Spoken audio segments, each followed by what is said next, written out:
Thanks for joining us from the Ohio AgNet Voice You Know with the News You Trust studio, sponsored by the Family Forest Carbon Program, where we help family forest owners get paid to improve the health of their woods. Powered by soy biodiesel, Dusty will have midday from the farm of Joe Everett with our next Field Leader update. The Supreme Court on Wednesday sided with ethanol groups in a 7-2 ruling that the U.S. Court of Appeals for the District of Columbia Circuit is the proper venue for legal challenges to small refinery exemption decisions, a decision ethanol groups hailed. The Supreme Court on Wednesday issued a ruling in a small refinery exemption case. The decision is a victory for the American biofuels industry and for the rural communities that depend on a strong renewable fuel standard, the Renewable Fuels Association and Growth Energy said in a joint statement.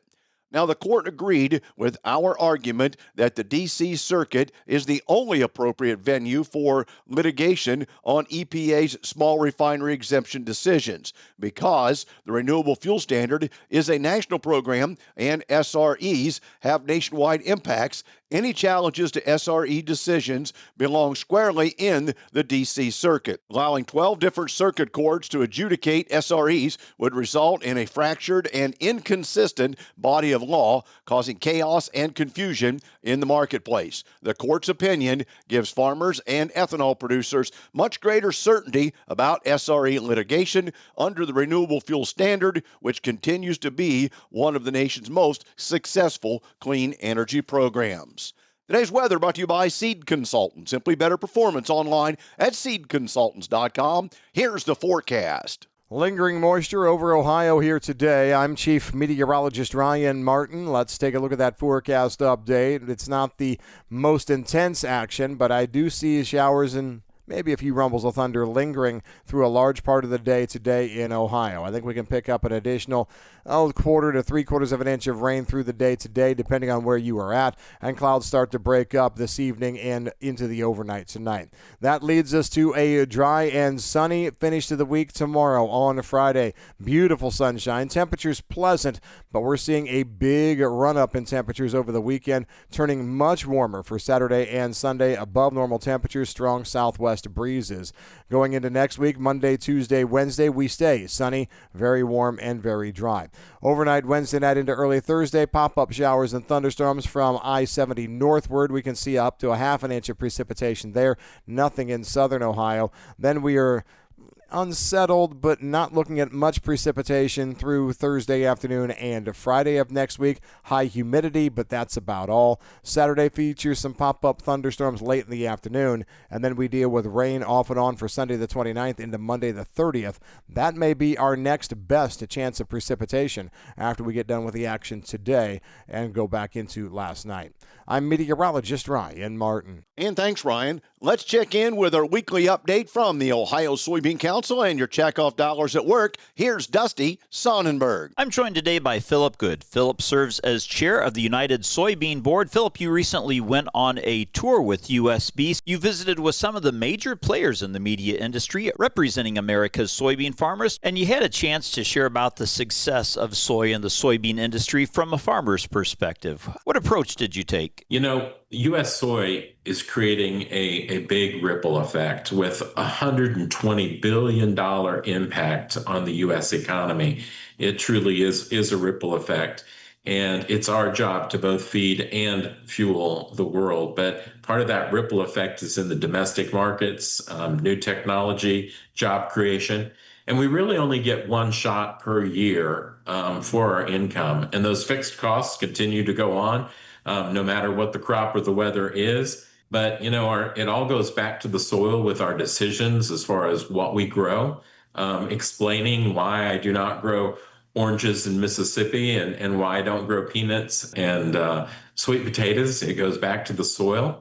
And so therefore, the decisions of what we grow are based upon soil and climate. Again, my guest today, Philip Good, chairman of the United Soybean Board. And today's update brought to you by the Ohio Soybean Council and your soybean checkoff. And thanks, Dusty. Joining us, Sam Park, Ohio Channel technical agronomist. Sam, what an interesting season for Ohio growers when it comes to agronomics. Managing nitrogen levels, what do farmers need to know about what's going into their soil, as well as the impact of this unique rainfall-ridden spring that we've had? Sure. Now, this is a question I've been getting pretty often. And with just the amount of rain we had, right, it's where are my nitrogen levels at? What should I be doing? Should I increase what I'm going to side dress with? Or, what are my decisions and what should I be thinking about? And so first thing we want to start with is, what are our loss mechanisms? And so heavy rainfall, which causes saturated soils, is going to essentially cause loss in nitrogen, which I anticipate we're going to have some here. The two main loss mechanisms are going to be denitrification and leaching. Denitrification is the process where soil bacteria converts nitrate to nitrogen gas that escapes from the soil into the air. And that occurs when there's no oxygen left in the soil. And that process typically starts to take place 2 to 3 days of waterlogged conditions. So if you get rain for one day, it's really wet, but it drains off quickly, you're probably not at a huge risk. But if you're starting to remain waterlogged for 3, 4, 5 days, that process has probably begun. That process also increases as soil temperatures increase above 50 degrees Fahrenheit.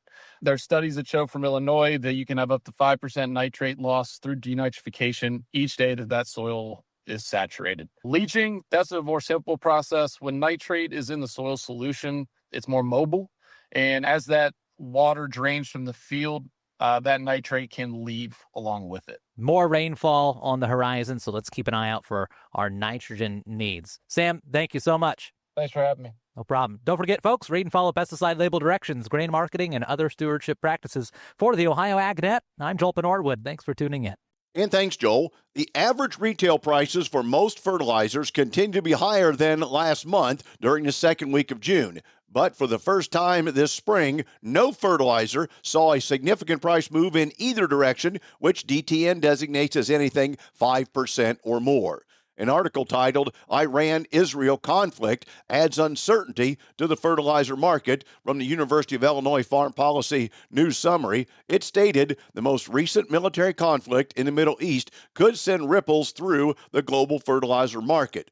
Israel began attacking targets in Iran last week.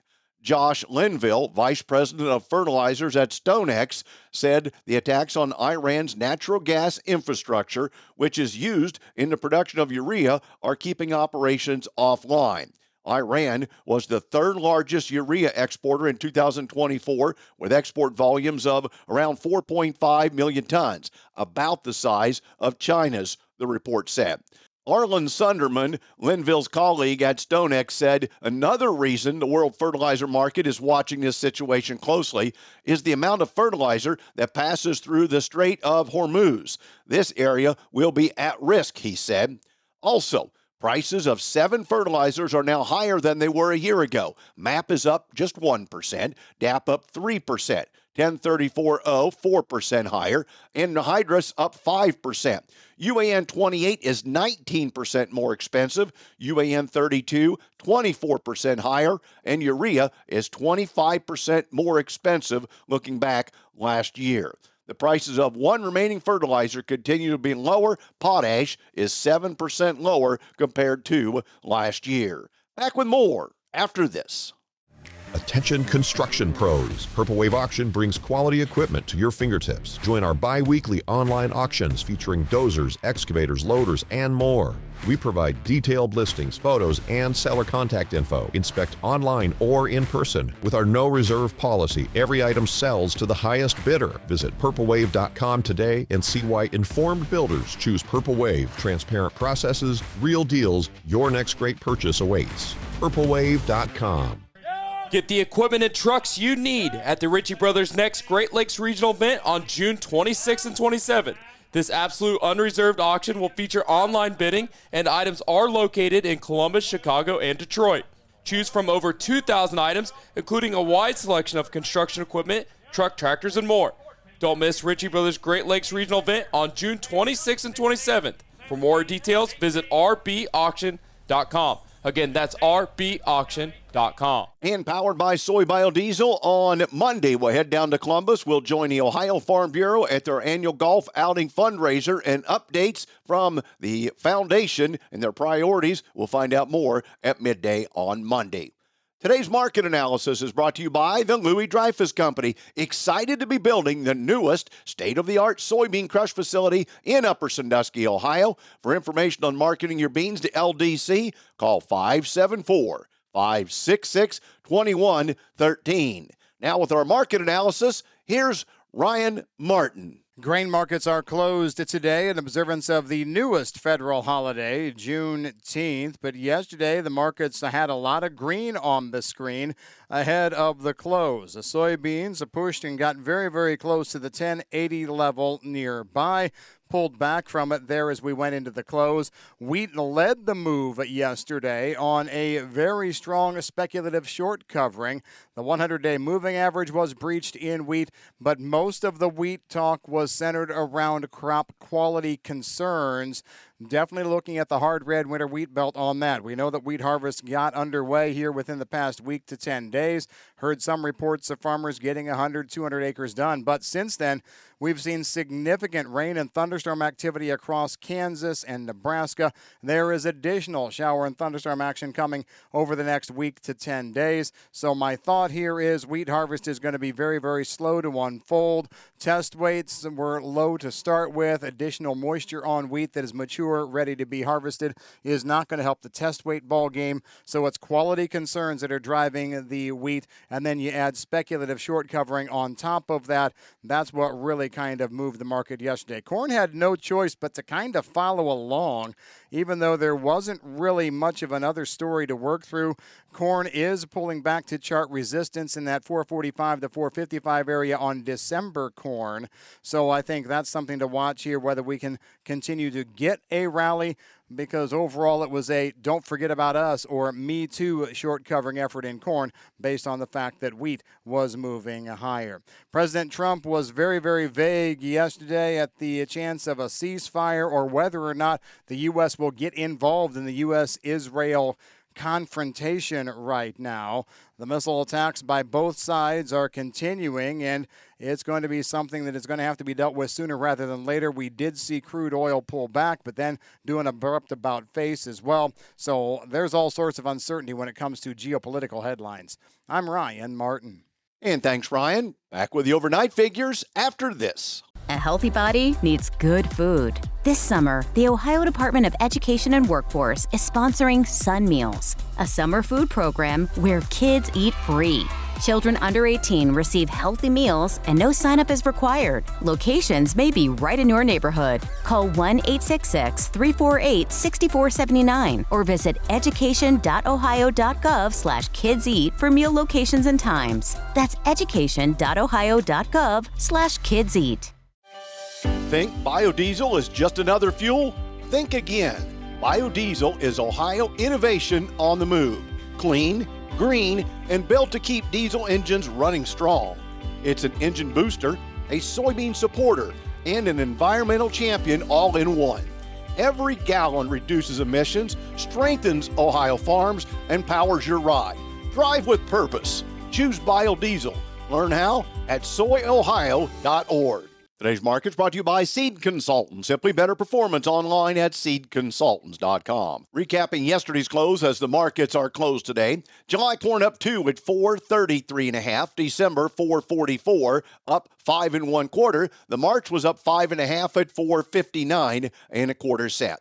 July beans up 3/4, closing at 10.74 3/4. November up 1/2 cent at 10.68 1/4. If you carried that new crop all the way to January, you'd be at 10.81 1/2, up 3/4. As Ryan said, the big movement was in wheat. July wheat up 25 1/4, closing at 5.74 1/4 cent. September up 25, bringing it to 5.90 1/2. You decided to keep it till December. It's up 25 1/4 at $6.12 1/4 cent. In livestock, June cattle, $224.30, up $1.05. August up $1.02 at $211.67. The October up 67 cents at $209.22. Now, July lean hogs were up 52, bringing it to $112.17. August up 20 at $112 even. The October down 2 cents at $95.15. September feeder cattle up 90, closing at $303.80. October up 90 cents at $301.90. And November up 70 cents at $299.27. Thanks for joining us. This is the Ohio AgNet.